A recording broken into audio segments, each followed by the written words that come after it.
Today we are going to practice graphing using slope-intercept form. So the first activity is going to be some digital flashcards. So here's kind of a review of slope-intercept form. The last number of the equation is the y-intercept. It is also where you would begin if you were graphing. So I'm going to drag this dot for the y-intercept, and I'm going to put it at +2 on the y-axis.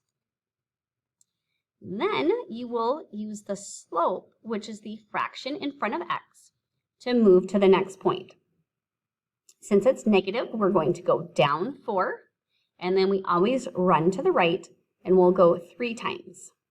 So I'm going to grab this dot. I'll start here. I'm going to go down 1, 2, 3, 4, and to the right 1, 2, 3. And purple dots or squares will light up where it might go, but there's some fake ones around the thing too. And then you're going to hit submit, and it will tell you if you are right or not. All right, so this one, again, actually I'm going to go to the next one. Let's see if I can skip. I'm trying to find one that doesn't have 2. Here, let's do this one. Okay, so we're starting at -5.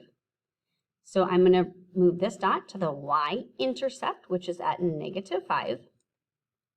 And then the slope for this one is positive, so we're going to go up 1 and right 2.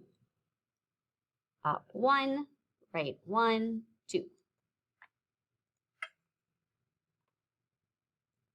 If there is no number in front of x, you can put a 1 there. And if it's not a fraction, you can also put a 1 on the bottom.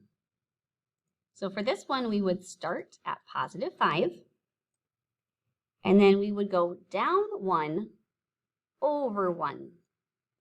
And if there's any equations where there's no number at the end for the y-intercept, nothing is the same as 0, and that means you would just start at 0.